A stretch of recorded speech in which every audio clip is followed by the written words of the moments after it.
It's crazy what some people will endure for a little cash. I suppose those are desperate times. I am one of those people. The desperation to get my daughter Danny life-saving medical treatment is what brought me here. The insurance company wouldn't cover the treatment, and I needed almost $15,000. My only option was to get a second night shift job to save up enough. Danny was all I had left. I had lost her mother in a car accident the year before, and I couldn't lose her too. I desperately searched for a high-paying night job in our small town. That's when I found SHN Convenience and Grocery, a strange store that was only open at night. Although the hours and location seemed suspicious, it was my only shot. I decided to apply. The store was bigger on the inside than it appeared from the outside.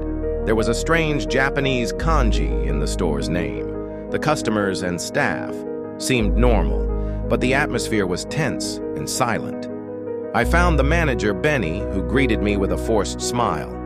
I explained my interest in the job, and he initially said there were no openings. That's when Benny's radio crackled. A static-filled voice talked about a customer problem and a bagger taken. Benny muttered that it could have been a black code and looked at me with a surprised expression. Suddenly, he told me there was an opening and that I could start immediately. The pay was $45 an hour, an absurd amount for a bagger. He also mentioned a non-disclosure agreement and the absence of life insurance, which I found odd, but the money was all that mattered. I accepted right away. I was introduced to Molly, the assistant manager who explained the store's bizarre rules to me. The most important was the one about black codes, which were special requests from customers that had to be fulfilled as quickly as possible. There was also a prohibition against helping customers outside the store, and a rule that if I felt threatened, I should press a yellow button. There was also a black button for black codes. She warned me that the store closed promptly at 4 a.m. and that anyone who remained would be confiscated. Lee, the bagger I would be working with, warned me not to get attached to anyone. He mentioned Rob, the other bagger, who disappeared after a black code. The night's work was a succession of strange and disturbing customers.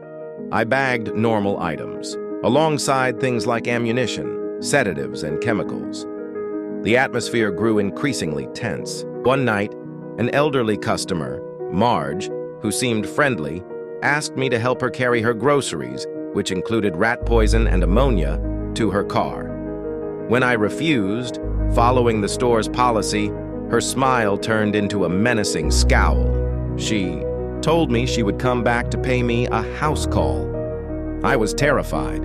Another night, a stocky, lecherous-looking customer harassed and threatened me.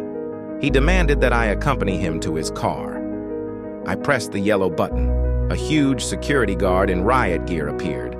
The customer yelled that he knew the owner, Mr. C, but the guard brutally assaulted him and then strangled him with a plastic bag.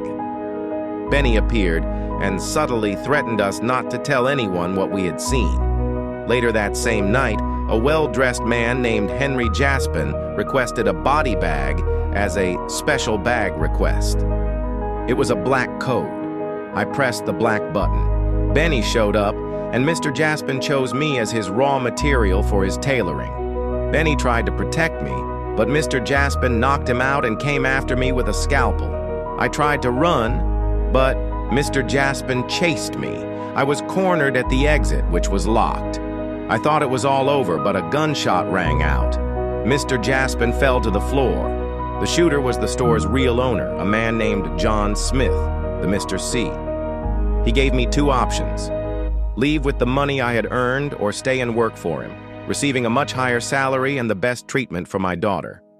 My love for Danny was stronger than my fear. I chose to stay. I became an agent for the store, protecting customers and myself. With the money I earned, Danny recovered. The store, which started as a place of despair, became the source of her salvation. And so, my story transformed from one of fear to one of sacrifice for love.